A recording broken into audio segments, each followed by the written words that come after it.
supposed to. Yeah, so those What is it? oh yeah, they don't tell you that up front, by the way.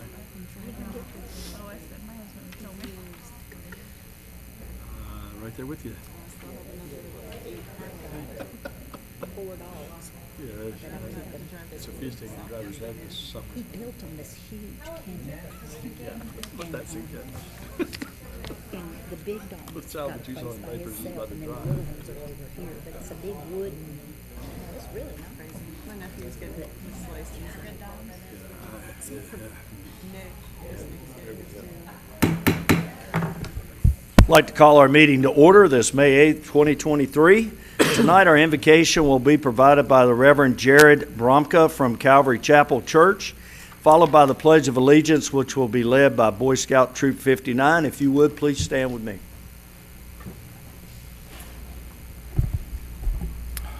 Let's bare our heads and bow our hearts. Heavenly Father, we thank you for this marvelous opportunity, Lord, for another day to draw breath, Lord, on this earth. Lord, we recognize that we each are here for a purpose, Lord, that you have brought us to this time, Lord, to live a life that pleases you, that honors our country, and that serves our fellow man. And Lord, I pray that tonight, Lord, the business dealings that will take place, Lord, the decisions that will be made would be honoring to you, would be pleasing to you. And Lord, I pray for wisdom and understanding for the city council, Lord. And I pray that Mount Holly would be an example not just to its citizens, Lord, not just to the people here in this community, but to every government seat in this area. That Mount Holly would be known for its truth, for its justice, and for its righteousness. Lord, greater love has no man than this, that a man lays down his life for his friends. And I thank you for these councilmen, for the mayor, the women that have given of their time and of their lives for their friends, their family, and their community. And so we entrust this evening to you, and we entrust that all decisions tonight, Lord, will be according to your will. And in Jesus' name, amen. Amen.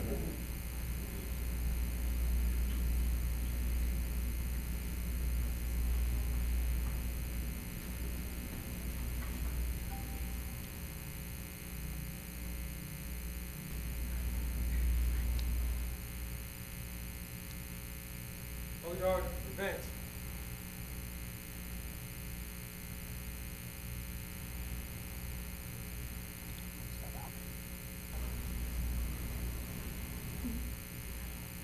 Holy Guard, hoist the colors.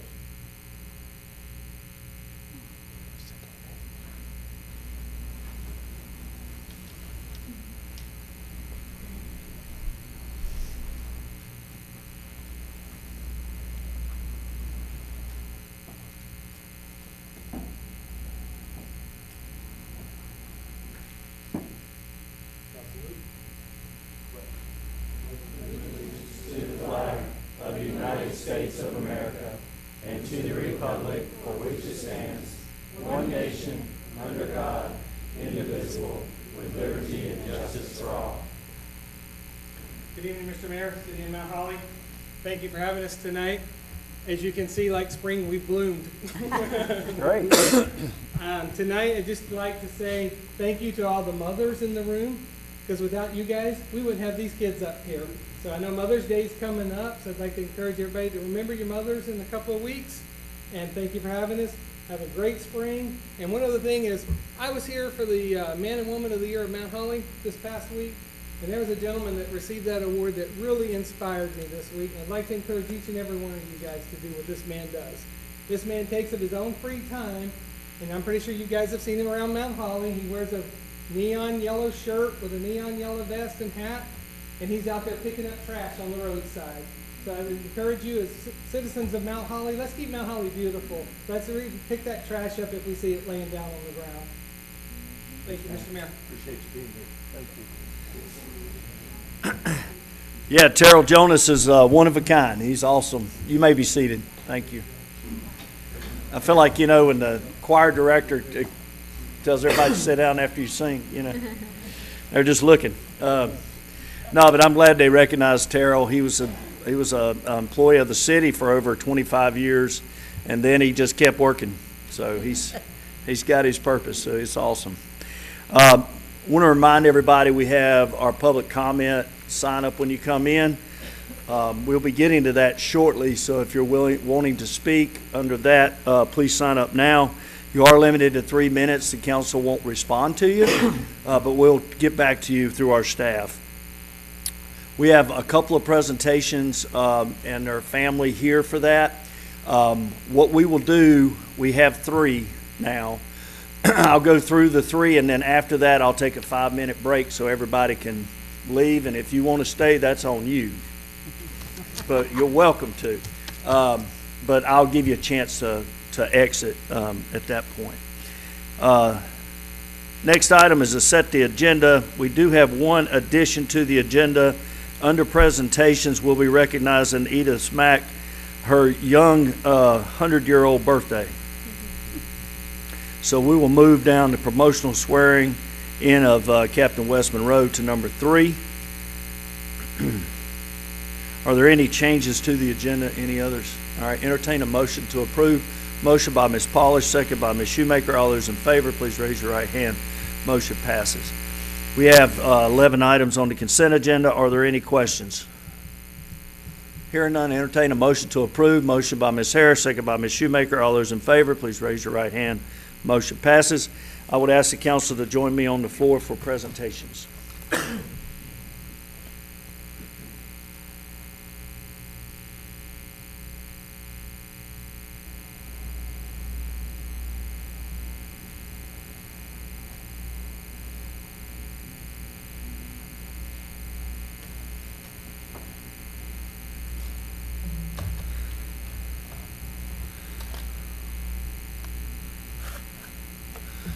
Camille, would you come forward, please?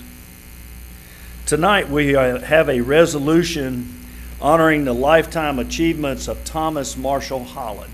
You can come right here. Mr. Holland is 103 years old.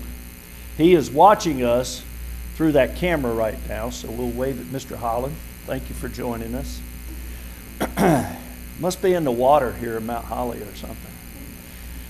Whereas Mount Holly's own Thomas Marshall Holland is now 103 years young, having been born at home on Oakland Street on December 27, 1919, as one of 5 children to Willis and Nell Holland.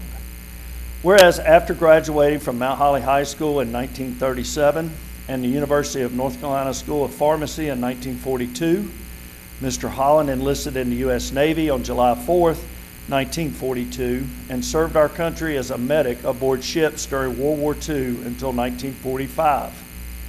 And whereas while home on a 3-day leave in 1944, Mr. Holland married his high school sweetheart, Frances Kelly, beginning a marriage of love and friendship that lasted 69 years. And whereas after the end of the war and a brief time away, Mr. Holland returned to Mount Holly to join his father and become the 3rd-generation pharmacist and later proprietor of Holland Drug Company. And whereas in his quiet and unassuming manner, Mr. Holland filled prescriptions for over 40 years and never missed a day of work due to illness, often working long hours until 9 p.m., many times answering a doctor's call in the middle of the night and returning to the drugstore to fill a necessary prescription, and filling the 1,000th prescription for Holland Drug on October 28, 1986.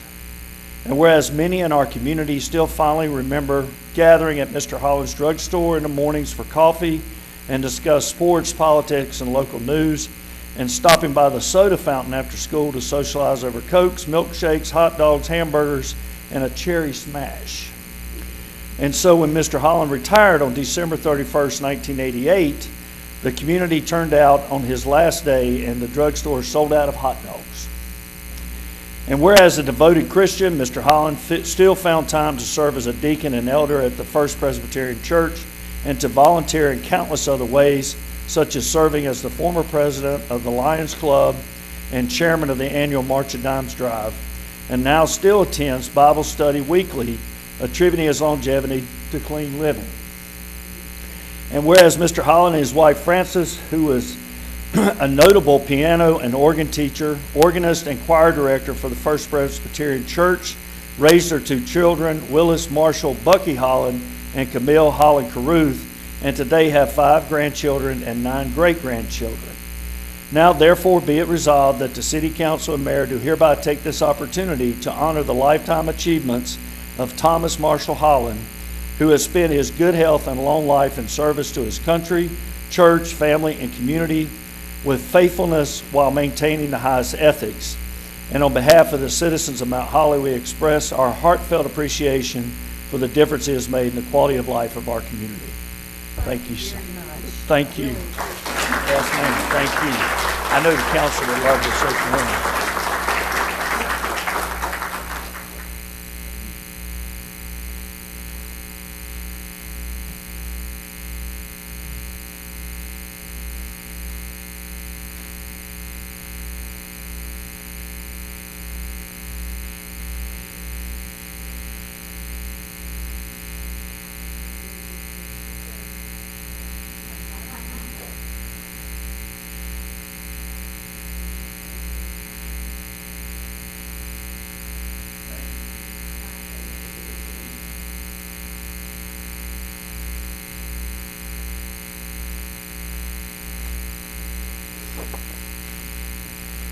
Next, we have a proclamation honoring Edith Anthony Mack on her 100th birthday. Miss Mack is right here, so she's going to sit and enjoy the view. Isn't that right?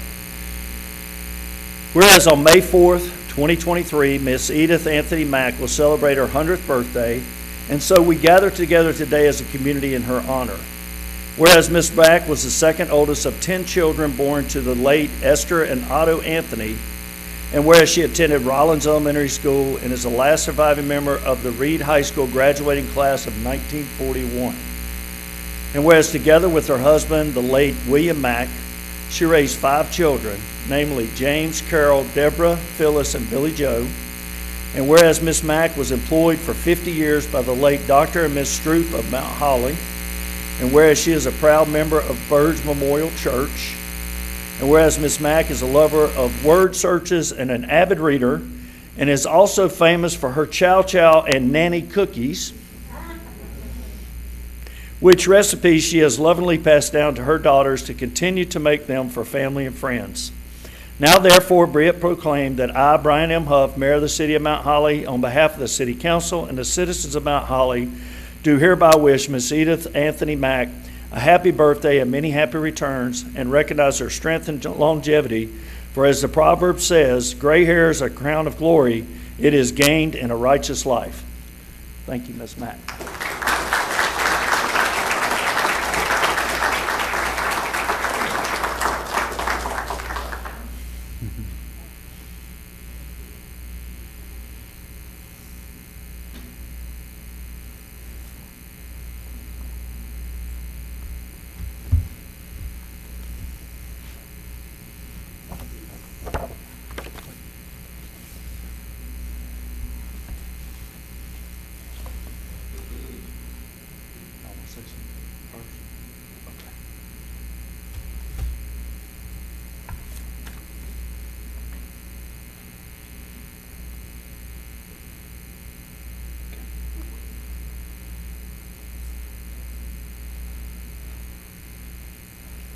Mayor, Council, thank you. I'm honored tonight to make this promotion of Captain Wes Monroe. Wes started with us at the Mount Holly Police Department in 1998, so he's one of our senior guys by far. He was a sergeant for 21 years, and there's not been a lot that's happened within the police department during that time that he hasn't been a part of. He just kind of stayed behind the scenes. He's one of those people that really don't like recognition or the pat on the back. But every police car you see, every piece of equipment that we own at the police department, pretty much, he was the one that purchased it, did the research, and has always taken care of us at the police department. Justice, actually back here, was Wes was my first sergeant, so Justice was a baby when I come to work here, and you see him now, so if that's any kind of indication. But I can't say enough about the Monroe family. They're just such a good group of people, and I'm honored to promote Wes. Wes, please place your left hand on the Bible and raise your right hand. Do you, Wes Monroe, solemnly swear to be alert and vigilant to enforce the criminal laws of this state, that you will not be influenced in any matter on account of personal bias or prejudice, that you will support and maintain the Constitution and laws of the United States and the Constitution and laws of North Carolina, not inconsistent therewith, and that you will faithfully and impartially execute and discharge the duties of your office as a captain for the city of Mount Holly, North Carolina, according to the best of your skill and ability and judgment, so help you God. That it. Congratulations. Thank you, sir. Thank you, Wes. I know the council would love to shake your hand.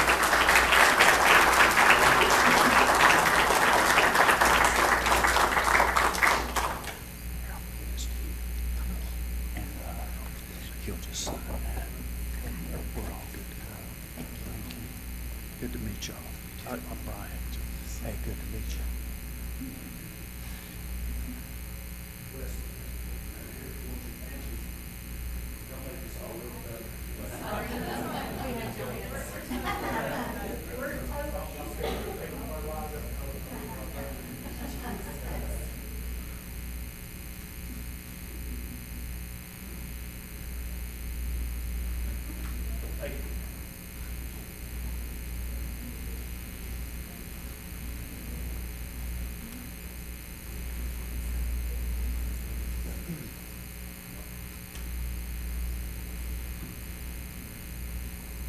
I was running over here. We'll take a 5-minute break. Should have done it over there. Thank you. Kind of.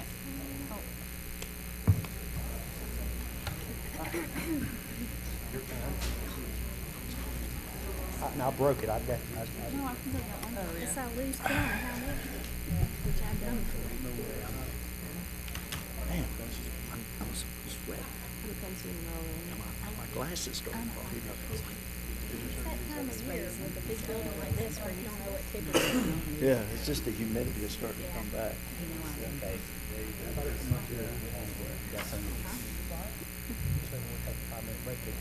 You go out through there?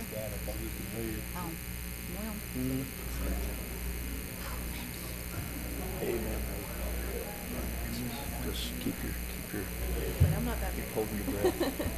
Get down to about right here, we good. There's a crowd of people. 1.5% chance of it. I can't stop. Nobody in my family knows. Grandma made 94. Grandfather 83. It'll stop eventually. Dad 76. I could solidly hit like the mid to high 80s possible. Oh, the old laying hens. My Aunt Louise was 92. I felt like she lived forever. I loved her so We have a much. bunch of like 80s. My Aunt Louise was 92. She used to walk on my street. Oh, I know she loved. And your little dog, her little dog wanted to visit with. Oh, yeah. Yeah. She walked that dog every Every day. Oh. Probably more than once a day. Jason's, both of Jason's bought the grandmothers Rover's made over house, 100. bought her. All right, we'll get our meeting back started again. We don't have anybody scheduled under public comment, so we're going to go to old business. Number 1, consideration approval of an ordinance to regulate laying hens in the city limits. Mr. Lowe. Sorry. Thank you, Mayor. Thank you, Council. So just as a reminder, we did, this topic came up at the March regular meeting, and staff was tasked to present a draft ordinance, which was done at the work session. So at the work session, we received feedback from, City Council, but also the folks advocating for this use. So all of that feedback was worked into the proposed ordinance. Some of the changes, we reduced the setbacks from the structure, the structures where the chickens would be, to adjoining properties where there's going to be businesses or homes from 50 feet to 30 feet. We only, sorry, my bad. We only, folks only have to apply once for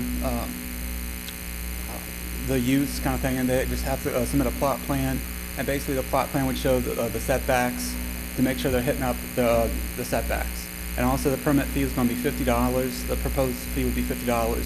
We also allowed use in all zoning districts, including RS8 That previously was not the case in the previous ordinance. The only zoning districts where it would not be allowed is residential downtown, multifamily districts, and then multifamily developments. Okay. And also, and as well, we reached out to the city attorney. We appreciate her help with the ordinance. Looked over the ordinance. We also sent it to Ag Extension. We did that in March and also in April to get feedback. And we also sent it out to the county for them to review it as well. And we sent it out to the folks that are advocating for this use.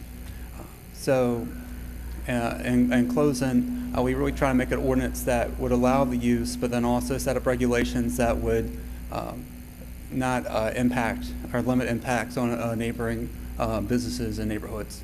And I can answer any questions. Okay. Does council have any questions? Does council wish to take action? Ms. Polish, No, we approve that. you want to make the motion we approve? Second by Ms. Harris. Discussion? Huh? Discussion? Discussion? Okay. I didn't expect you to jump straight to Well, nobody said anything, so I was ready to go. trying to be polite. So, I have a couple questions. I guess starting with, on a quarter acre, should we really be allowing folks to have chickens at all? And it seems like that could get a little messy rather quick in small subdivisions.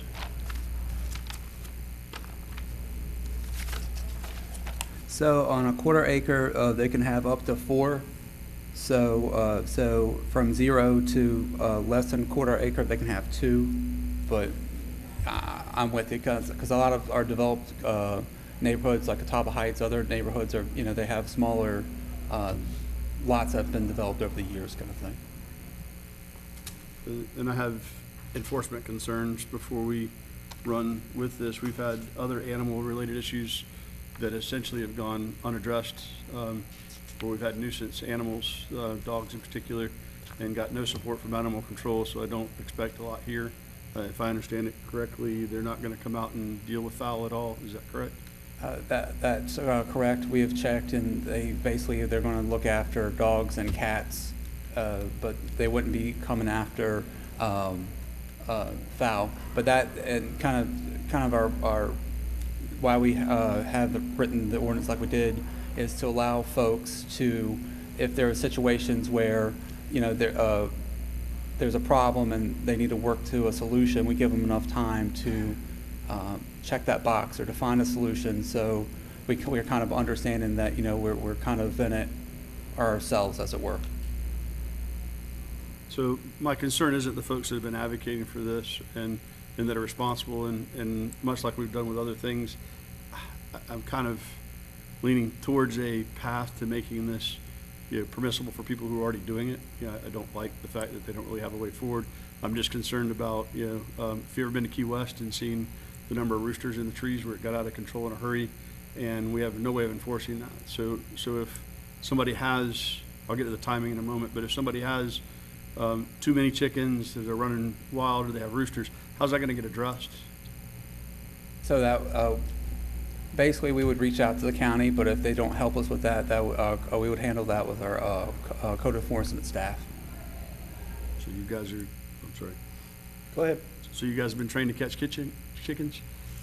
No, kind of thing. But I'm just saying we would kind of work this as like the same kind of, I know it's with live animals, but we would approach it as a nuisance, like a junk car or tall grass.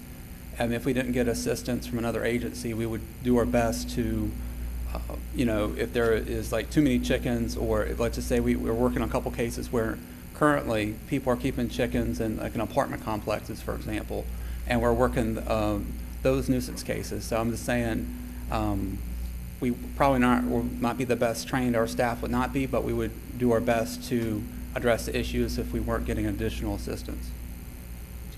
So what does that look like?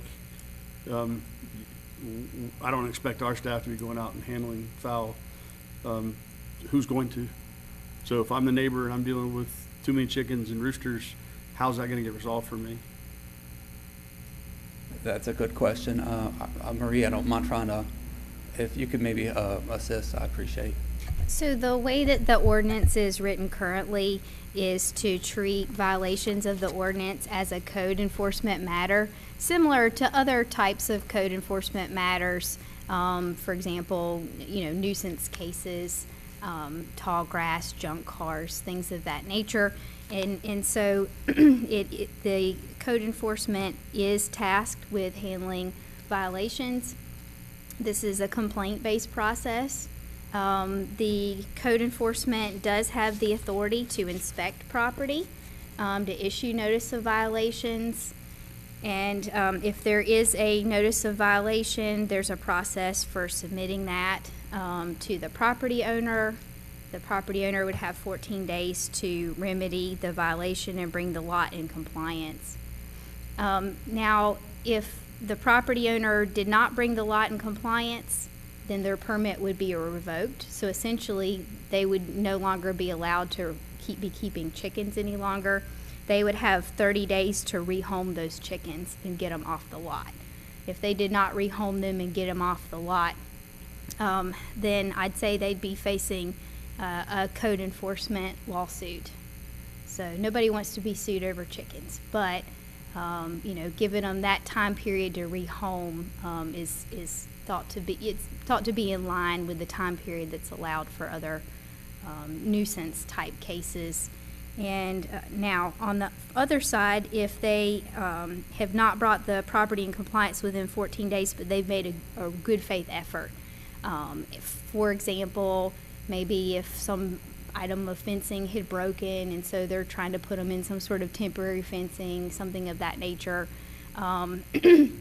then maybe they have scheduled fencers to come out, but they're coming out on day 20 instead of day 13, then staff could give them one extension of an additional 14 days to bring the property back in compliance. But keep in mind that in order to receive a permit in the first place, then the applicant has to have the property in compliance with setbacks and chicken coops and things that meet all of the standards in the ordinance. So a violation would be if a chicken got out, that would be a violation right there. Not really any way to unring that bell, but they should be taking corrective action to make sure the chicken doesn't get out again.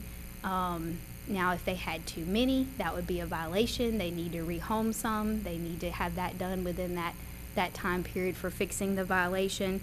I will point out that if a property owner or a permit holder violates this ordinance at least 3 times in one 12-month period, that by itself would be cause for revoking the permit. So a chicken gets out once, okay, fix your fence, cut the flight feathers, make sure it doesn't happen again.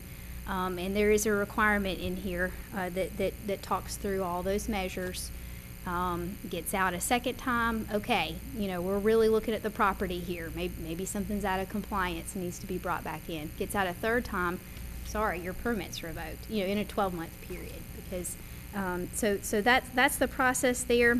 States that the city reserves the right to pursue all legal and equitable remedies to enforce the ordinance.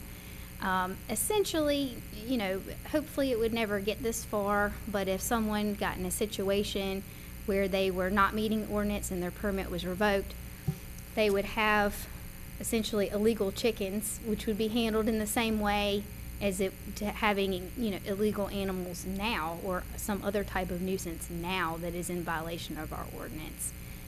If the property's not brought in compliance, then they risk the city essentially suing them and getting a court order of enforcement. And people who do not follow court orders sometimes find themselves in contempt of court. So it's a process that's laid out in that way. So 45 days plus 6 months, I've got 7+ months I can deal with roosters crowing, and my neighbor's trees next door, based on what you just laid out. I mean, my concern isn't folks that are responsible doing what they're supposed to do and following the ordinance. I'm concerned about the folks who don't pull a permit at all and are gonna hear, oh, I'm allowed to have chickens, and now they start having chickens, and we've already got them kind of running the streets today. So my concern is how are we addressing that? Because we've already had dogs. We've had at least two folks, one of them actually sitting up here that has aggressive animals next door, and there's really been no remedy. So it's just kind of, oh, well, sorry, you have a really uncomfortable living situation. You can't walk in your back door without an aggressive dog coming and barking at you. Sorry, you work, at 6 in the morning and the roosters are crowing at 2. That's the kind of thing I'm worried about. And this is way too much time for me to address an animal issue, in my opinion. It sounds like we have kind of adapted our high grass or structure kind of issues, which don't really create while they're a nuisance, they're not a daily occurrence that I'm having to deal with it. If you ever heard I'm serious, go to Key West and about 3 in the morning, put an ear out to the door, and see what you run into. It's been a problem for decades. They've yet to figure out how to address it. So once it's out of hand, so my question still hasn't been asked. It gets to all that. Who goes and gets the chickens? I mean, it's a legitimate question. It's kind of being funny a little early, but it's an honest question. It's the responsibility of the property owner. So I'm an irresponsible property owner. I got that far down the road in the first place.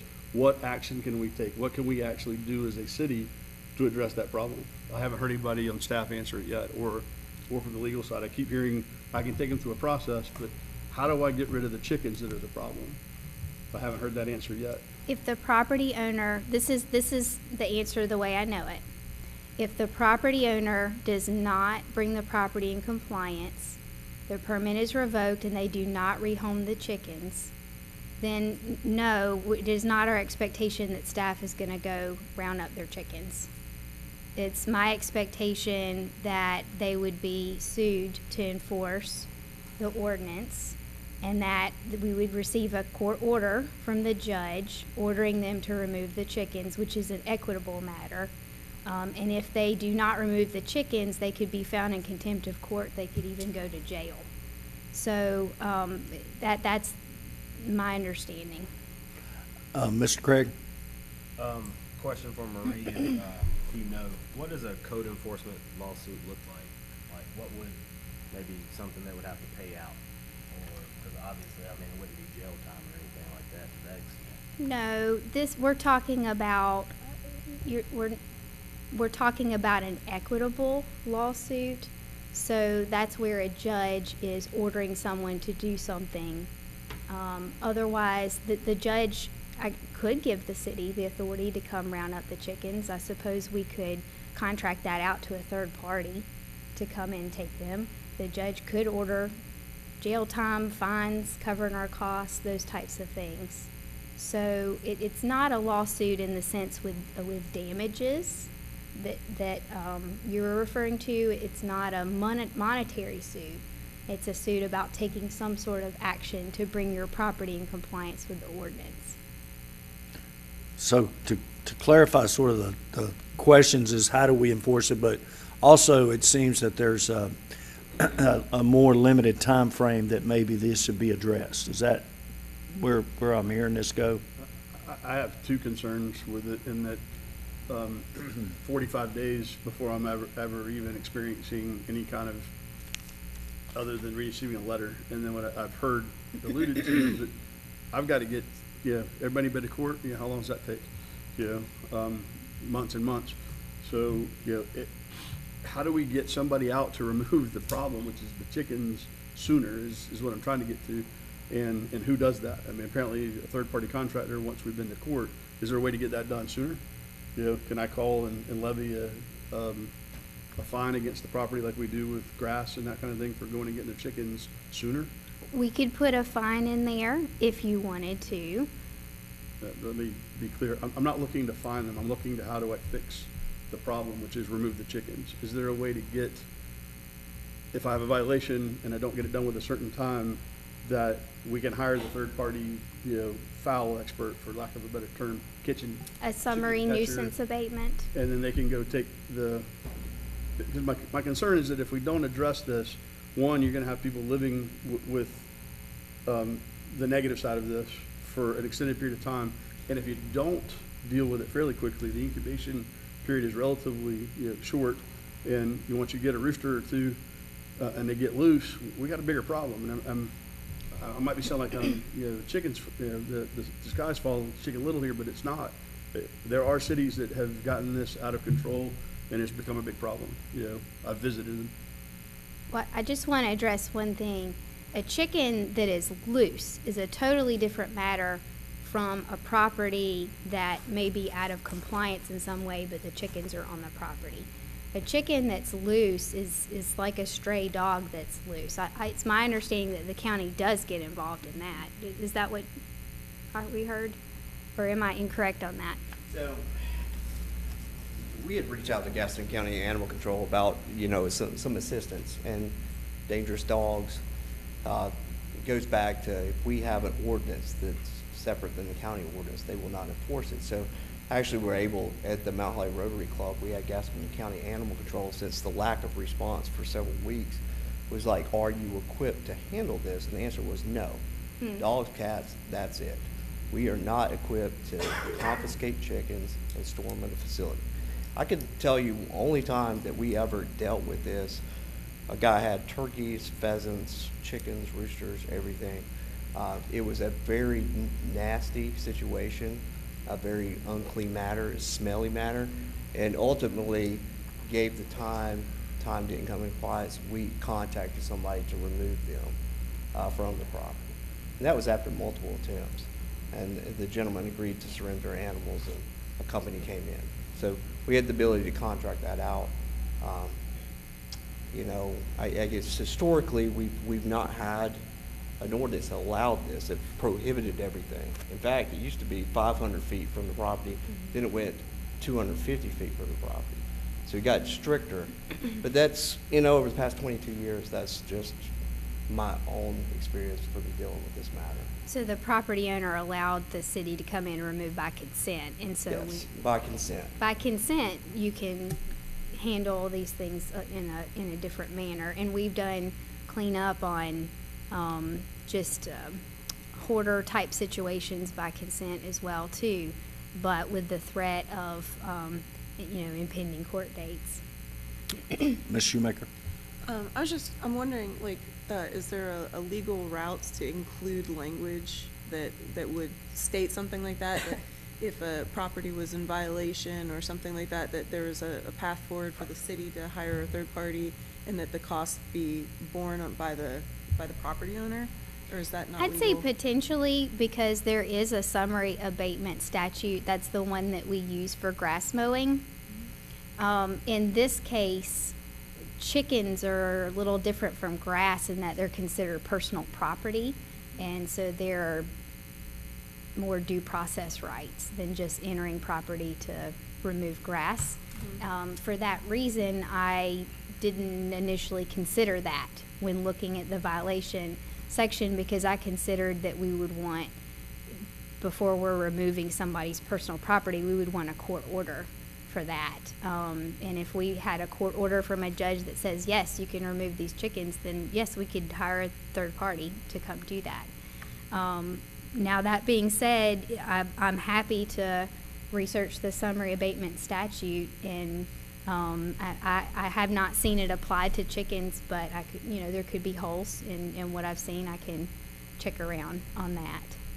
I think that, when you haven't seen an actual court case on summary abatement being used for chickens, sometimes it becomes unclear whether or not that you have authority to use that summary abatement procedure for something like chickens. It's very clear with grass. Mr. Craig? Is there any way to make the minimum requirement be like 0.4 acres, or would everyone have to start, everyone have to be included? So we just, so at the end of the day, it's city council's ordinance, the code of laws, as well as, the planning rules as well. So the scenario is we could look to limit where they're allowed, kind of thing.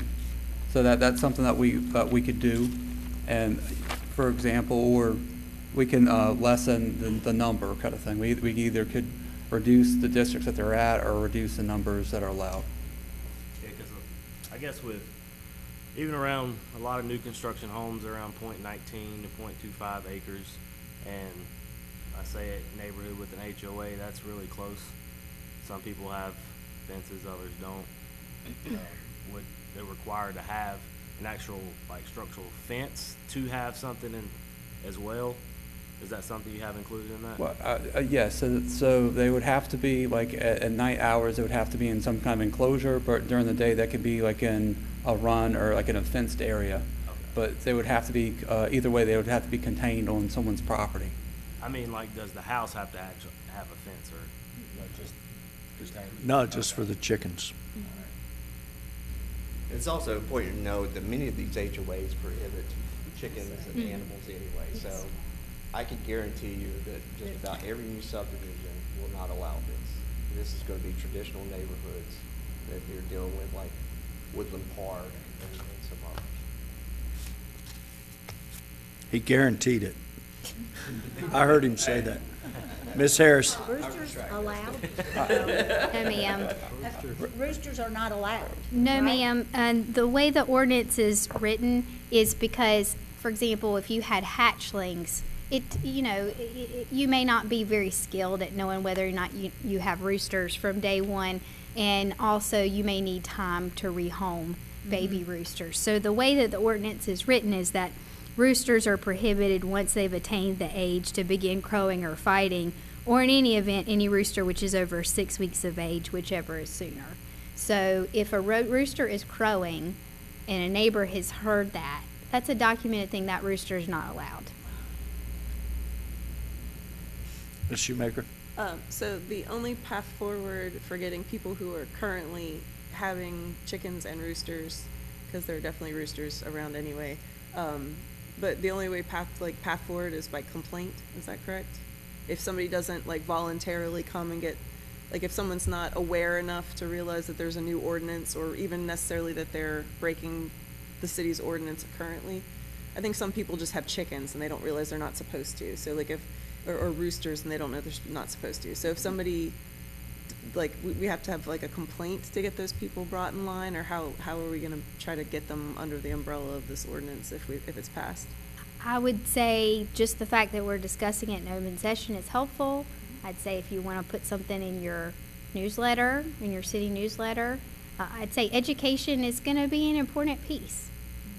And I think that planning staff will need to do some education when people come to them with questions, and I think that they will receive a lot of questions from this. But essentially, if someone has, if this is not passed, then, we're under the current ordinance, and those people are already in violation of our current ordinance. So already complaints can be made, and we can follow code enforcement procedures. But if this is passed, same thing. If they're in violation of the ordinance, then we're going to follow code enforcement procedures. Ms. Harris? Do we have a lot of complaints? We don't receive, to my knowledge, we haven't received any complaints outside of those couple chickens that we have in a couple apartment complexes that we're currently working. But outside of that, those are the only, like, we've received 2 complaints over the last year. Okay. Yes, ma'am. Okay. Any other discussion? We have a motion and a second on the floor. So we call the question. All those in favor, please raise your right hand. Opposed? Okay, so, I got 3-1. That means the other 2 voted for it. Yeah. So it's a 5-1 in favor. Okay, motion passes. That doesn't mean, though, that these points are very valid and that we need to go back and continue to hone this ordinance. I think experience is going to teach us some things as well. We can institute a Rocky training program for our planning and zoning staff so they can catch those chickens. Sounds like a plan. Yeah, you've seen the movie, right? Yes, Oh, sir. okay. It's trying to make you smile and relax. Just a Thanks, hair. appreciate I think we ought to put that in Abby's job. Isn't it? Yeah. I think Abby could actually catch them I think myself. she could too. She does it. All right, great. Good discussion. Thank you. New business, consideration approval of wayfinding sign project. Mr. Beal.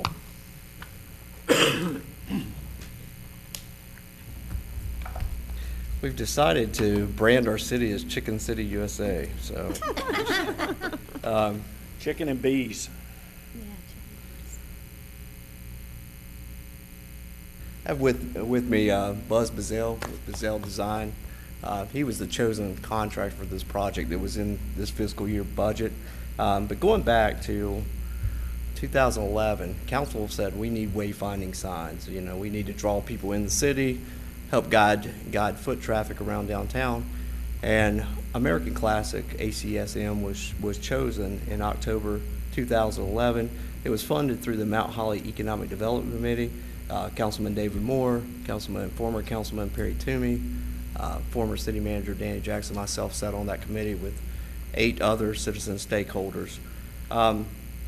You know, the city seal was discussed. Let's slap the city seal on there. And why is it? It's an attractive seal.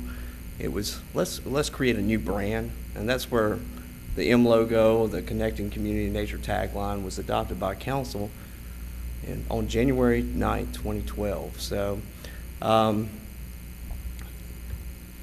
the M logo was chosen as a header for our existing signs. The EDC chose this classic style. You see that's a good picture because it has the clock in the background. The designer took inspiration from the clock that was donated by the Massey family. We all know and love.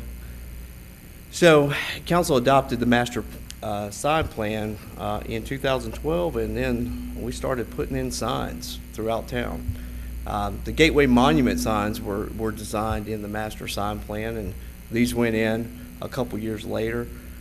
The city has a significant investment in branding throughout the city. So 11 years have passed since the last update. There's been a lot of new destination points, have been welcome additions to the city, and the current signs need to meet the DOT standards. Mr. Bazell and I were talking, and similar to the signal box wraps, they don't like red, green, and yellow at the intersection. So what are our current signs? Green. The lettering's not high enough. It's difficult to read. So some of these things have come out, and rather than just spending more money for inconsistent signs, refacing these signs is important. Also, your March annual retreat was very important. Mr. DuPont gave a good presentation on some things about wayfinding, downtown kiosks, digital message board signs, and you know, council was really moving forward with a digital message board sign like a Family Video, Marco's Pizza, to guide folks to our downtown. Summer concert series tonight, fireworks, festival. So all that's going to be done in this master sign plan. So also, if you see this, it's hard to see up on your screen, but you see this map on the right. You see this huge circle. DOT allows for, is it 3 miles, Buzz? 3.5 miles. So really, we got over 1 million visitors at the Whitewater Center every year. And to get those folks into our downtown is important. So all that falls in. If you see this extends all the way to 485, the Whitewater Center. So working with NCDOT, they work between counties. It's one set of standards, so we don't have to get approval over here and get approval over there. Now, Mecklenburg County, we would certainly keep them in the loop, but we have a lot of things that are allowed on these signage. Individual businesses are not, but distilleries and breweries, water access is hugely important. We have a lot of access points on the water, and getting folks over here to enjoy our beautiful lakes and rivers and creeks. So this is something, Michael Godwin did a wonderful job creating some of these highlights. And now all these may not make it to the master sign plan, especially with the individual murals and stuff, but that just shows you a snapshot of some of the things coming in our downtown. And you know what? 11 years ago, we had parks, historic downtown, shopping and dining, because we didn't have a lot of destination points. So that shows you how much we've grown. Now, given that this information about DOT is not crazy about our green signs because it replicates green lights at intersections, Mr. Bazell has taken the opportunity to kind of show that our current brand has this maroon burgundy color, the gold lettering, and you notice one thing that kind of irks us about it has multiple arrows on our existing sign, pointing straight, like the left, City Hall, Post Office, Library. We could cut that down get multiple destination points. It sends a clear message to the viewer, to the driver, to the pedestrian. But replicating our existing signs. Now, so I guess opposed to the mayor and council, out of the choices, do you like the plain classic look with the burgundy, or would you like to see something in the background like our Riverhawk Greenway logo? Something hidden back there, you know? I think that's really the direction we're seeking. So they have an aggressive schedule to reface our current signs, to bring them up to regulations. So I think the purpose of the meeting is not only to provide you an update where we are, answer any questions you may have, but also get a color preference from the mayor and council. Does the council have any preference? I like the watermark. Ms. Shoemaker? I like the burgundy, and I mean, I could go plain or watermark. I'm kind of good, but if you're going to do a watermark, I think it should be our logo. You think it should be the logo in the background? I think it should be the city logo, not like the Greenway or something else. I think it should be uniform. Okay. Anyone else? Same, the burgundy with that city logo. With the watermark, everybody like the watermark? Watermark. Okay. That's great direction. Thank you. We'll keep you updated. I couldn't tell you what that color was anyways. It's the color of your tie. It's red? It's Carolina blue. Is it? Yeah, Blue. yeah. Yep. Thank you. That's where all the state fans have a good time. All right, next is consideration approval of a fire truck purchase. Chief Ryan Baker, Michelle Wood.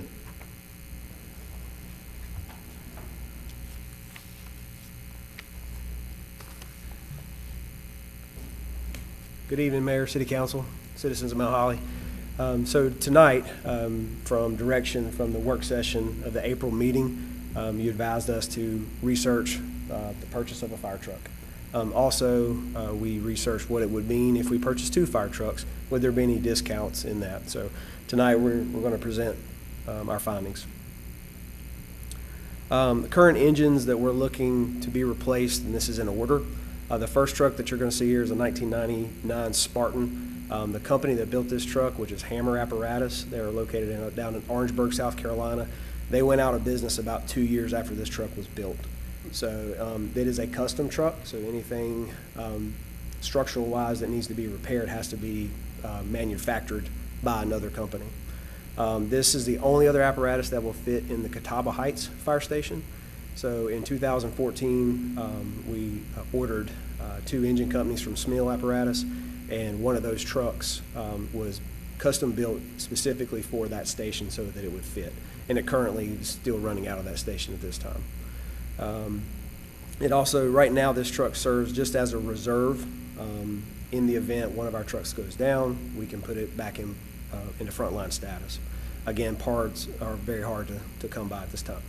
The other truck that we're looking at, it's 21 years old. It served out of the headquarters fire station. It was purchased in 2002, and it served first line out until 2019. The reason why we took it off of frontline service is because we put the ladder in service. It had low miles. We wanted to get to utilize the use out of that truck. We moved it to the North Fire Station this year. And the reason for that is that North Fire Station right now is low numbers for call volume. And the other part of that is the other new engine, I say new engine, the one we purchased in 2014. It is the larger of the reserve trucks, I guess you would call it that. And so if the ladder goes down, we need that larger truck to be able to put all the equipment that our ladder carries, because our ladder it's like our big toolbox. It has everything that we need for emergency scene. Maintenance and repair and out of service. So the 3 years that you see there, the maintenance and repair to our apparatus has gone up consistently. I will point out in 21-22 that $81,000 does include an insurance claim that we tried to file. We ended up finding a truck that had the housing, it's actually the 2002 Smil, the body and the housing pump panel were cracked. It was a stress fracture over time. So that was a little bit higher than that as far as that $81,000. But then we get to this year, and we've spent so far $148,000 just maintenance and repairs to our current fleet. And we're expecting that to go up. We just received a quote For a truck that's out of service right now, to have it repaired, and that repair is going to cost us $23,000. So, though I do want to point out the South Station, which is, we call that Catawba Heights, or Station 33. Those numbers, or all those names float around. But we've had to shut that station down 4 times this year. And that's specifically because the trucks that we have will not fit in the station, or we can't close the bay doors down to secure the station and secure the equipment. And so we had to purchase or borrow trucks from 2. Luckily, we have a good relationship with a couple volunteer fire departments that gave us the opportunity to borrow trucks. Option number 1. So we looked out, try to find, what's out there available for us. So we looked around to different manufacturers. We tried to find out, where were the maintenance services or maintenance centers for all these manufacturers. The truck or the manufacturer we're looking at is Pierce Manufacturing. They have a service shop in Charlotte, which is currently actually the closest service center to us. The prices that you see here, you see where it says Pierce engine 40684. That is a production truck. So it's not, we didn't, from the ground up, we didn't build it. It's already being built and manufactured. So we can make some slight changes to that, but, that's basically the base price that you see there is $784. The change orders, we're putting $140,000 in there. That's to try to get it as close to how we operate with our current fleet. There is a prepaid discount of $18,000, a return customer discount of $10,000, and then a total cost for the engine, that is the engine and the equipment to outfit that truck is you can read the number. But the projected completion date is July of 2024. This is also important, is if we spec an engine company out from any manufacturer, the build time is 30 to 36 months. So even if we decided to order right now with a brand new truck, it would take us to go, 3 years from now, basically, before we would take delivery of it. But with these, which is what we call a current production, that truck is slated to be here in, it's actually right here, in July of 2024. So this is an option 2. We can, if we decide to purchase 2 trucks, you can see the cost breakdown there. The only difference between the discounts that you see is a multi-truck discount, and that is $5,000 per truck, so $10,000 in total savings, along with the other savings with both trucks that you see there. The total cost for both of those engines is basically $1.7 million. That does include the equipment to outfit these trucks with new equipment. And the good part about that is the service center is close. So if there's a warranty issue, we can take it straight there. And then also Pierce has a good quality truck. And Pierce is also the manufacturer that's building our ladder currently, that we're slated to be here in 2025, spring of 2025.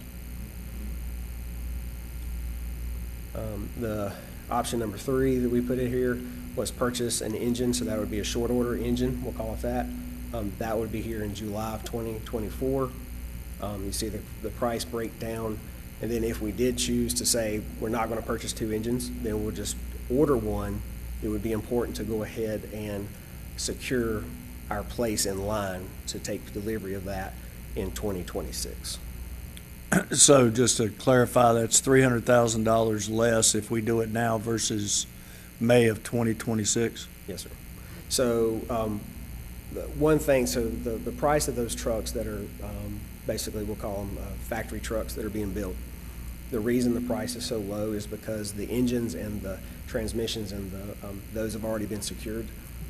So the price would go up if this is like a one-time opportunity for us to get at a lower price. And this doesn't take into account inflation over the next 3 years. This is just pricing today?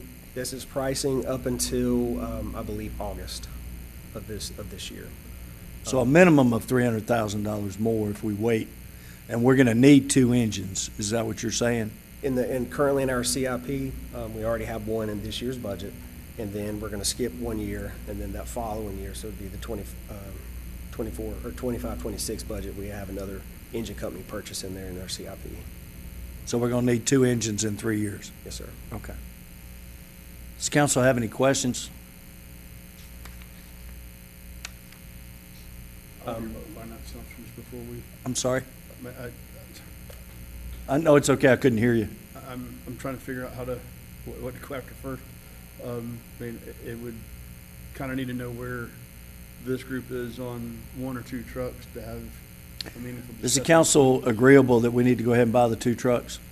Okay, there you go. So we need to hear from her next, so I can ask the other questions. Thank you.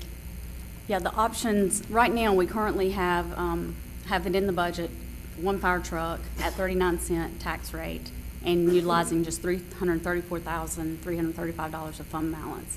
If we do 2 engines, if you don't want to use fund balance, we would have to have a 42-cent tax rate and still use that little bit of fund balance. Or a 43-cent tax rate at no fund balance, or 39-cent tax rate and go ahead and pull the whole. It would be a $1,221,962 of fund balance with the total 2 engines at $1,784,214. But that's the option, and that's not taking into consideration the next presentation on staffing. Would it be a good idea, to give, okay, general direction is council wants 2 engines. How we're gonna pay for it may depend on the next presentation on what we look at from a blend of tax rate and fund balance usage. Would it be helpful before we give a final decision on that to hear that first? Okay. Mr. Meadows? I wanted to ask the question about the, what is the amount of fund balance again, if you remind us? The unassigned and unrestricted was a little over 9 million, so it'd take it down. It was actually 9.7, Yeah, so it's almost 10 million. yeah. Yeah. And the 10 million outside of that, so there's actually $20 million in unassigned fund balance with projects that aren't all necessarily gonna happen in this coming fiscal year, right? That's correct, yes, sir. I just wanna make sure that we understand the landscape on that. And I was happy to hear you talk about using fund balance, because when I read the presentation, it only had going up on the tax rate, and I was kinda going, well, we got other options, why aren't we talking about them? Well, I personally am in favor, when we're talking about public safety, there's no better use of taxpayer funds than using fund balance for that. You want to give me a bridge or a fire truck? I'm going to take a fire truck. In the Okay. capital items, right? Huh? In the capital items, that's. And they're capital, they're non-recurring expenses. Yes. You know, so anyways, I think it'd be helpful to have the full staffing picture, kind of see if we're needing to allocate any money there before we start talking about the tax rate. Does that make sense? That's a whole deeper conversation. And you good, Mr. Meadows, if we move on? I was hoping to go to, and you do unassigned fund balance and set that bar and then have the next conversation, but Well, I think that we could say that we just going to use fund balance and buy the fire trucks. Yes. You know, we can do that. I think that's where we are, but, you know, I mean, if council wants to vote on that, I'm so moved. all right, we have a motion to use fund balance to purchase both fire trucks now. Second by Mr. Craig. All those in favor, please raise your right hand. Passes.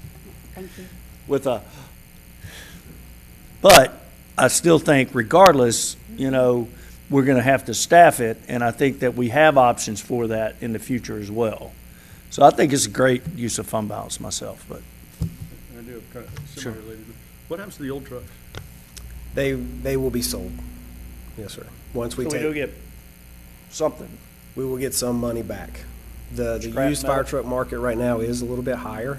So, I mean, I would not like to put a number on those, but you're not looking over $50,000 for them. Mr. Bill's guaranteeing stuff tonight, so I want to read my lips, yeah, famous last words. All right, we good? All right, Chief. Thank you. All right, so the next presentation, we're going to talk about staffing. And so the goals of our staffing plan is improving the safety of our citizens, which that's number one. That's what we want to do. Provide a standard level of care across the entire city. so that all of our citizens on the north side, in the middle, and on the south side all get the same level. And then also equally as important of all those is the improved safety of our firefighters, because we want to make sure that they're taken care of as well. The plan is to increase staffing to 4 firefighters per station, and then move towards compliance with what's called NFPA 1710. I'll tell you about that in a second. So the challenges that we have is waiting for adequate firefighters in need. Basically, when we get on a fire scene, we have to wait for other trucks and other stations to come in order to take care of the tasks that we'll talk about here in a second. Recruitment and retention. This is a big thing. Pay is one thing that firefighters they look at. The number of people that you have on apparatus is another thing that firefighters look at. That's a good thing of keeping people. So in the past, we've had firefighters potentially look at other departments that run higher levels of staffing, because it's safer for them. They have families at home too. Reduced volunteerism is also a challenge. Our department, and then also our surrounding volunteer departments that we rely on to bring firefighters to our fires and our other emergencies that we have. Those numbers are just dwindling, and that's a nationwide trend. Allowing firefighters to take vacation, and then the last challenge there is full-time firefighter fatigue and burnout concerns. So there's been times where we don't have enough people. If someone's out and someone's on or asking out for a vacation, then we have to turn those vacations down, and nobody wants to do that. So, and if we increase that staffing level up, then that gives an opportunity for a firefighter to have a vacation day. So what is NFPA? It's the National Fire Protection Association. Basically, they write standards for the fire service. They're not laws, but they are nationally recognized. So if something happens, a lawyer is going to look at NFPA 17, NFPA, and say, where do you guys fall in these ranges? But the one is NFPA 1710 that we're going to reference tonight, and that just talks about the staffing levels for career fire departments, and we fall underneath this standard here. So our current status, full-time status, so Monday through Friday, 8 to 5. We have 40-hour work employees. So you have myself, Deputy Chief Spry, Captain Westbrook. He is also our training officer and safety officer for our department, and then Fire Marshal Nightingale. But after 5 o'clock, we all go home.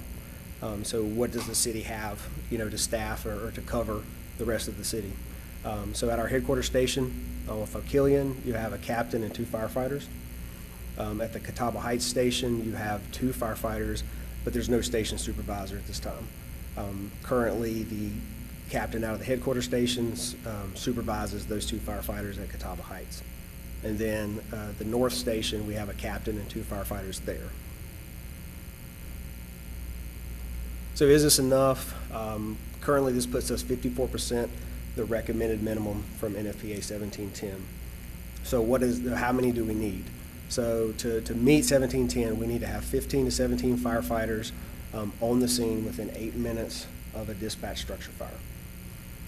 Our current deployment model, we have 10 to 14 firefighters within the first 8 minutes, and that is the southern portion of the city, so that's Catawba Heights.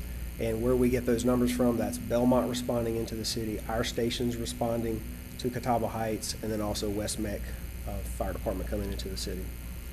And that's also, I said the southern, but that's the southern and the main station areas.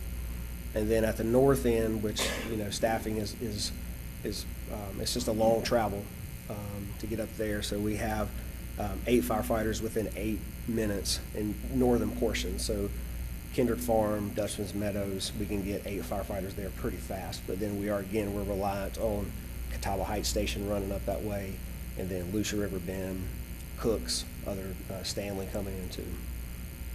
And then the 4 to 5 automatic aid response personnel. So that's our mutual aid companies that will be responding into the city. So NFPA 1710, this is a great little diagram. I didn't draw it. I can't draw this good, but this is what 15 firefighters on a fire ground would look like. The green X's that you see there, that is the positions that we can't currently staff, just with what we have in the city. So you'll count those out. There's 8 firefighters or firefighter positions that are, if we get that's a residential structure fire for that 15. But when you hit to an apartment level, you need to have 27 firefighters. And that's where our mutual aids come in. That's where we would call for a first alarm, a second alarm, even a third alarm, just depending on how big that fire would get. So when I say the 15 to 17, that's just for, your home that you live in. And then, of course, we don't have any high rises at this time. So NFPA 10 does cite 22 different tasks. So, and the next breakdown here, we'll talk about those different tasks. So we have 2 on what we call the primary attack line. The backup line has 2. Also want to touch base on that. So you'll hear verbiage from myself, or you'll hear me talk about 2 in, 2 out. That's an OSHA standard. So we don't send anyone into a life dangerous atmosphere unless there's 2 people outside to rescue them. So there are times where we have to wait. We can forego that if there's a life that we can save, and we will make that calculated risk to try to save a life. But then there's search and rescue, ventilation, a rapid intervention team. What that is that's a crew of firefighters outside the house, just staged in case something happens. They can go in and they're the rescue people. You got your pump operator that's pumping the fire truck, the ladder operator, water supply, command, forcible entry. So that's where you get your total of 15. So regardless of your crew size, all those tasks have to take place somehow. So what's the benefit of compliance? More appropriately dispersed workload. When you have more firefighters on the scene, less likely they're going to get injured because they're not having to work as hard. They're going to still work hard, no doubt, but they may not have to be so overtaxed that they could cause, a cardiovascular event or, just a strain or something like that. Improvement in overall, rescue and suppression efforts, tactics improve. So if you go to 4 people on an engine company, or even going to 3, you can start giving out those assignments as an incident commander. I know that I may have someone in the house that I need to rescue, but at the same time, I've got to fight the fire. I've got to put that fire out. With our current model, we may have to make that choice. Do we fight the fire? We try to save the rescue. If we fight the fire, will it help for the rescue? Or, spice versa. We have to make those decisions. With higher staffing levels, that'll give us an opportunity to split a crew and say, this crew is going to go search and rescue while this crew starts to fight the fire. So that gives us that opportunity. Improvement in our overall insurance score. Right now, we're ISO Class 2, which is, we hang our hat on that. That's an amazing accomplishment for a department our size. One of the reasons why we didn't get to that ISO Class 1 was staffing. There are some other things that that are out of our control that we can't control. Staffing is one of those that we can. So what does that mean overall? Because we're a level 2 or a Class 2, we're attractive to businesses, to industry, commercial places. If we go to that Class 1, that makes us even more attractive, to other people coming into the city. And what that means is it saves insurance premiums to our customers as well. So an enhanced model with additional staffing would be 12 firefighters reporting to a dwelling unit just within the city. We would be able to send that at one time. 12 on shift, and then we would still have our mutual aid coming in. And by no means would we want to scale that back, just for the simple fact we need more people, and we're going to get as many people as we can because we're in the business of saving lives and property. So in 2010, there was a International Association of Firefighters did a study. So the 22 fireground tasks that we had talked about earlier, they ran, they assigned tasks to groups of firefighters with 2 firefighters, 3 firefighters, 4 firefighters, and 5 firefighters.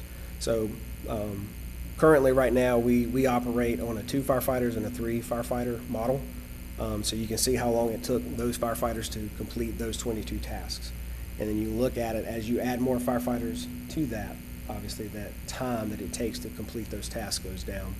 You'll know in this graph, this is directly out of the presentation that they had. The close and far, the far just means they put in response time, a longer response time versus a quicker response time.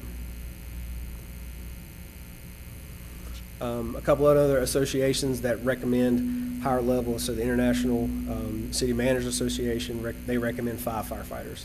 The International Association of Fire Chiefs, they recommend 5 firefighters as well. The International Organization of Standards, or ISO, they actually they say 6, but when it says 6, that's 2 of those are medics that are going to be responding to a medical call. And then another one that's really as far as CPRs or medical calls that we respond to, a lot of times what will happen is, say if it's at Catawba Heights, so they just have 2 firefighters, so they're going to run to the scene, they're going to start CPR, and they can administer CPR, but if there's an extended response from GEMS or the EMS agency that's responding to us, the headquarters station will also respond to that. So with having 4 people on an engine company or just more people on an engine company, we'd be able to administer better quality CPR for a longer period of time without being tired. So what we wanted to do was we wanted to see what the people around us, the stations and the cities, have as far as personnel goes. And then there's the other graph that you see there is we wanted to do same size municipalities. So we looked at municipalities within North Carolina. I think there's one in South Carolina in here that has 3 fire stations, and how many firefighters are on per shift. Now that is just the firefighters that ride the trucks, and if there's like a on-duty battalion chief, we would count them in there because a battalion chief would fill one of those 15 slots on a fireground. So. The only thing that's really different from this coming year is East Lincoln is looking at hiring 6 more. So that would put them up to 19 if it's approved in their budget. So our current staffing coverage, again, we have at the headquarters a captain, 2 firefighters. Catawba Heights just has 2 firefighters, no supervisor. North Station has 1 captain, 2 firefighters. So our goal is to have 1 captain and 3 firefighters at all 3 of our stations at some point in the future. That's our ultimate goal. This puts us in the best position to be the most efficient that we can. And also, as far as the cost-wise, we want to try to keep it down some too as well. So what do we need? 1 per shift, so 3 total for the headquarters station. That would get us to the 4 that we need. Catawba Heights, we would need 2 per shift, so for a total of 6. That would get us to 4 as well. And then the North Fire Station would be 1 per shift, so that would total of 3. So all in all, in order to get to the 4, 4, and 4 that we're shooting for, is to hire 12 total at some point. I put the asterisk there because one of the questions that we had is like, can we house 4 firefighters at Catawba Heights? Initially, that station was built as a volunteer fire department. It was added on to because it was too small. And then when the city took possession of it in 2000, obviously we updated it, put a living quarters in there as well. But the cost as far as housing those firefighters there, we'd have to buy some lockers to help store their equipment, and then also add some gravel to the back of the station. Now, by no means am I saying that would last for 20 to 50 years. I think we all understand that that's not where we want to be. But, to get us by, yes, we would be able to make it work. Could we make 3 work? Yes, we could. So what would it cost to if we just said carte blanche, we're just going to hire 12 firefighters? Finance provided the numbers for us, and so it's just under $1 million there. So what is all included in that? You'll notice at the very top of that graph, you'll see promotion of a fire captain. That is intended to put an officer in charge at Catawba Heights. So someone's in charge up there 24 hours a day. And that's also fair to those firefighters that work up there. Now they have a supervisor that can supervise them, evaluate them, especially since we're going to the merit program. I think that's super important, you know, so you want to make sure that you're getting recognized for the work that you do. As below that, you'll see there's 6 firefighters there. That includes the salary study rate of basically $50,000. And then there is a cost for uniforms and equipment, so that is for a new hire. We'd have to outfit them with turnout gear, uniforms, that's badges, that's everything to bring someone in and outfit them ready for work. And then, yeah, and then there's just a breakdown of each one of those, where those firefighters would go in the order for which we would fill those positions.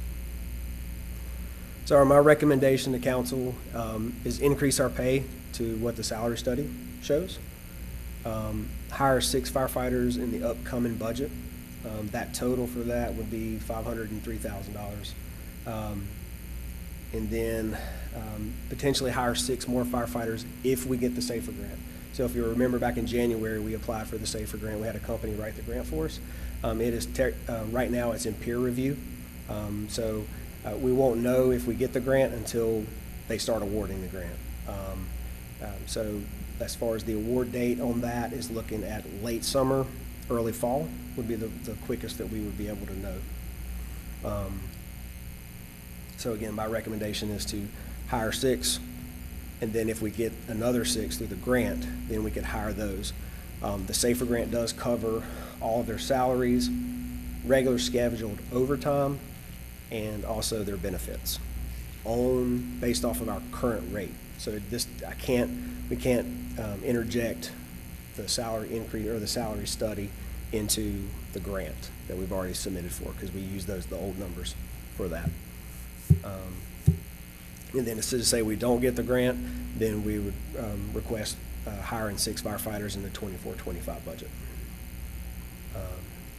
And we'd also be able to reapply for the SAFER grant again next year as well. So, and that, you know, about this time, late summer, early fall, again, we'd find out if we got those positions. And then the graph that you see here, again, you'll see the captain's promotions at the top there. And then the 11,000 figure there, that would be if we got the SAFER grant. That's the difference that we would have to pay for to cover those positions. And then, of course, the ones at the bottom would be the ones that, if we choose to hire, that's what their salary would be. I do want to point out that in January of 2022, we did present a staffing plan to administration, and you know, to try to get us on track, to get us to be as close to compliance with 1710 as we can. And you know, last year, or the budget that we're in right now, we did hire 3, and we did promote 3 to captain. So that's why we have 3 at the North Fire Station. So, and if you look at what we're requesting this time, or my recommendation, it would just put us in line with the plan that we have already in place. And I'm gonna turn to Michelle. All right. Just to kind of go back and let you know, the value of the penny is the $307,091. Option 1 to fund the positions and the SAFER grant with everything that's already in the budget is a tax rate of 41 cents. We kind of projected out the next 3 years, knowing there wouldn't be another revow till then. So the 41 cents would cover us through the next 3 years, and kind of with being very conservative with revenues and this, that, and the other, it is not taking in consideration any new positions anywhere else in the city, because we really don't know, you know, everybody was kind of holding it this year. So that's one thing that's kind of unknown, but the 41 cents would get us through to the next revow. Option 2 would be to utilize fund balance at the 39-cent rate. This option would suffice for 1 year, but we would have to look at it again next year, because when we ran those projections, we're still going to be at a deficit the next few years, and not taking in consideration any new projects or new capital that's not currently in our plan. And just a little side note, the LGC does not recommend this for a long-term plan, so if we'd done it this year, it would not be something we want to keep doing going forward. We could always, you know, go with the 41 cents or whatever you guys suggest, and if our revenues come in way over what we're kind of projecting. You know, that's something we can look at next year. You know, do we drop back down because we're doing a lot better than what we projected? That's just an option. And then that was the tax rate, assuming fire apparatus was being funded from fund balance, which y'all have voted on. So we just need guidance now. If you have any questions, just let me know. Mr. Meadows? Context question before we start talking about the specifics of the fire department. In our last presentation for the budget, we had what we deemed essential and then non-essential and then capital, right? Capital number was $3 million, do I remember that correctly? And then we pulled $1.50 out, which is about $450,000. So there's still $2.5 million within the 39 cents for capital currently. And we just pulled out one of the major items, which was the fire truck, right? Am I tracking? Correct. But if you still drop out that 30, keep it at the 39 cents and pull that fund balance, you're not gonna have the $2 million. If I'm hearing you correctly. Michelle, can you step toward the microphone? Sorry. I can't hear you. That's okay. Repeat that just one more time. Make So sure. we started with $3 million worth of capital in our overall budget. We pulled $0.015 off the rate, which is about $450,000. Math's not exact, but close.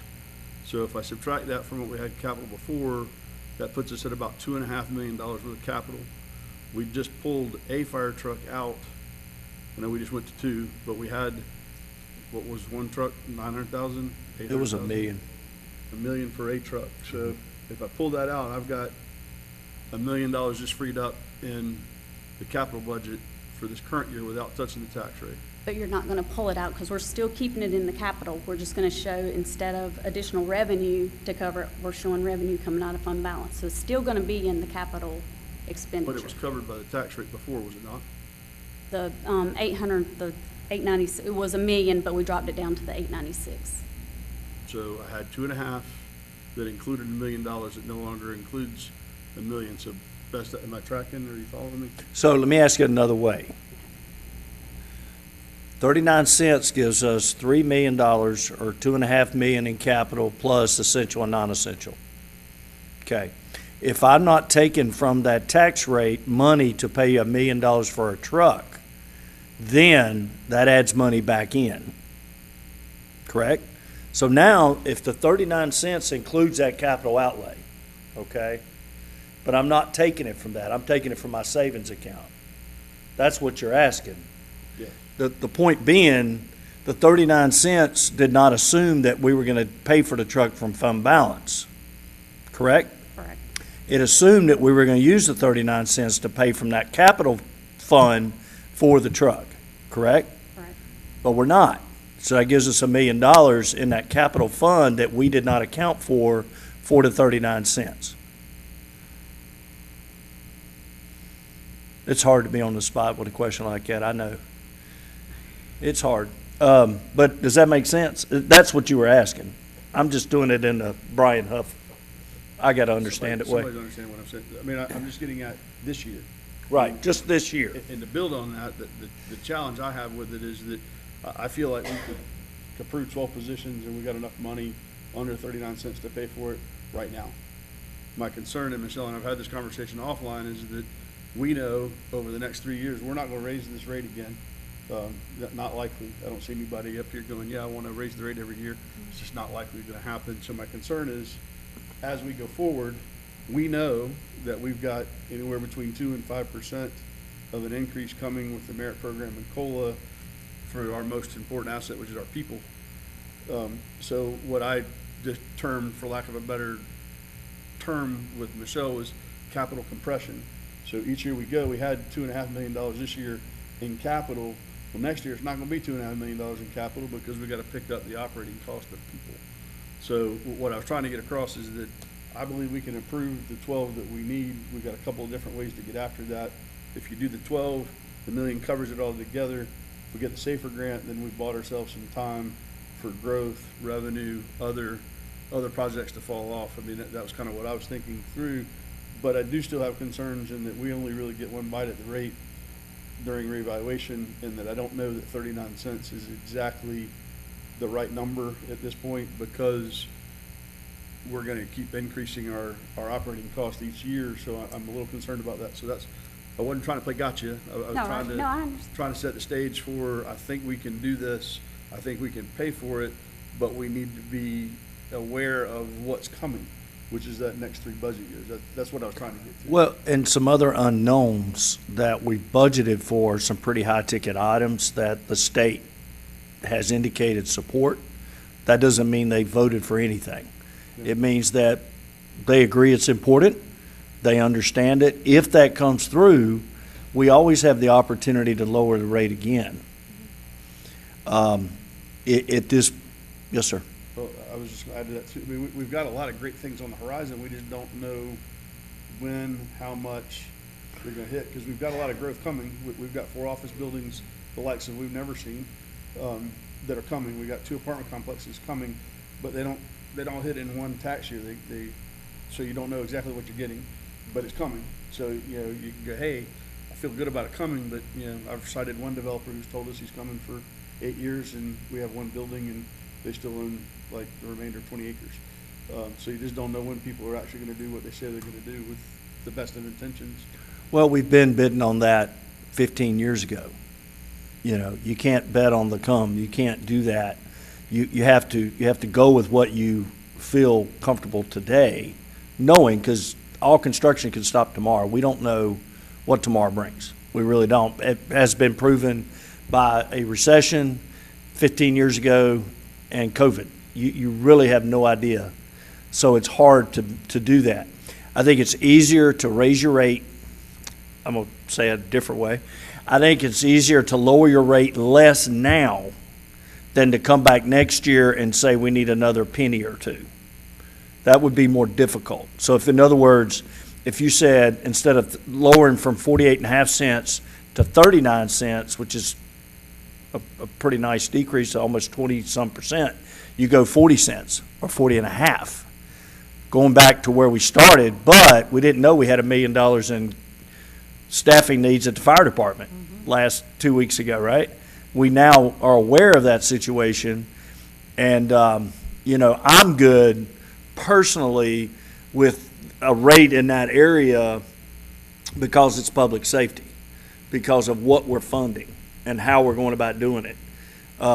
It's, you know, honest to goodness, I don't know why we didn't have this discussion when we went through it with the police. I don't, to this day, but that's whatever. Now that we're aware of it, it's upon us to do it. So it's how do we get it done? I'm good with 40 or 40.5 cents personally, because I think we go back to the original rate that was presented, but we didn't know about this. So, David? Question, the SAFER grant, is that 3 years? Yes, sir. That is 3 years, salaries and benefits. Okay, all right. Mr. Meadows? If I've tracked right, you know, we're still at 8.5 million unassigned fund balance. So what I would love to see us do is raise our starting rates. I know it's out of school and that we're moving into the salary study, and if it needs to be adjusted again, we can. But competing with our neighbors and not just the one south of 85 is important. You know, I'd like to see that occur. I'd like to see 12 positions come into the mix. I'm comfortable leaving that to staff to figure out when, because, you know, I don't think they're going to be able to go find 12 firefighters and shake them out of the trees tomorrow anyway. You know, that's a deliberate process I think they need to go through. And, yeah, just like the police department has a certain culture, so does our fire department. And I want to see them continue to develop that in the same way, bringing in high-quality people. You know, we don't have a lot of stories that I see in other departments around the country, because we have a solid department and we've gone through a very deliberate process in who we hire and why we hire them. So I'd like to see that maintained. I'd also like to see this first year assigned to the unassigned fund balance, and then we can figure out the right tax rate after next year. And I'm also comfortable with the 40.5 myself, going back to what staff originally asked for, given that we know something we didn't know before. So is that, can I make that a motion, or is that? Well, let's make sure if anybody else has any more comments or questions or. I'm comfortable with that too, because like he said, we didn't know, we didn't have this before us when we said 39¢. We didn't know what they needed. And that's more important right now than anything we can do. But it's what we are here to do, Exactly. so. Yeah, the 40.5, the original that they brought for us, I'm fine with that. You know, we can always, if we have to adjust it next year, we'll adjust it. But, you know, we've got to do what we got to do, and firefighters, policemen, and city managers are the hardest things to come by nowadays, right? That's what I heard. Well, why should it be easy? We should do it all at one time. Anybody else differ? Okay, Mr. Meadows, if you want to make that a motion.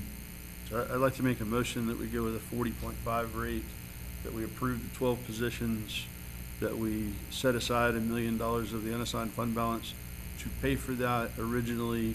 However, if the SAFER grant comes in, we can offset that and release that funding at that time.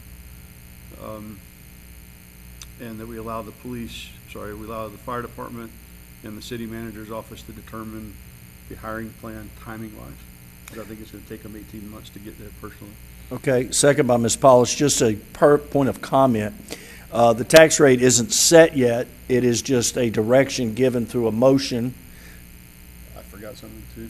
Okay, let me finish explaining this motion so that everybody understands that we're going to have a public hearing regarding the tax rate, but this is given direction of a motion for a decision on how to move forward. Okay, yes, sir. I forgot to mention the starting rate going to the study number. What was it, $50,000, the starting rate? Higher And starting rate. Yes, $50,000, $16. and does that mean wait on the existing firefighters to increase their pay where it needs to go? Or is that a number we even know? I don't know. So, Yeah. so the gap I'm trying to fill right this moment Is is attracting. we've got two reasons, and in case everybody forgot, my dad's a retired fireman, so I called him and asked him about this, and I won't go into all of the reasons that he gave me why we should have never been here in the first place, but that's a whole nother topic. I got a pretty good lecture. Gotcha. So you've got. I've gotten it too, so yeah, it's okay. So anyway, filling that gap and getting the right number of people, on the apparatus so they can function and be safe and they get home to their families every night, that's number one. But number two is getting that starting rate to the proper level now, not 6 months from now, not a year from now. So when we're bringing people on, and then we've got the salary study and we've got other adjustments coming. So I know that's not as fair to the guys that are here on the ground, but at least they know there's help coming and that we're going to get to them, because the salary study will do that. But we need to plug the gap now. That's where I am. Totally agree. So I'd like to see that raised now, not later, when we can adjust it. It might be higher than we think it is by the time we get done with the salary study. We okay with seconding that as well? Okay, and all those in favor, please raise your right hand. Motion passes. Thank you. All right. Good job. Thank you for doing that. Thank you. I appreciate the presentation. Thank you guys for hanging around for all that. Appreciate what you do every day. Next is closed session pursuant to North Carolina General Statute 143-318.11A and 6. Ms. Polish, Mr. Moore, all those in favor? We're in closed session. If you guys need to hit the restroom real quick, that's fine. We're a couple hours in, or an hour more than we normally are.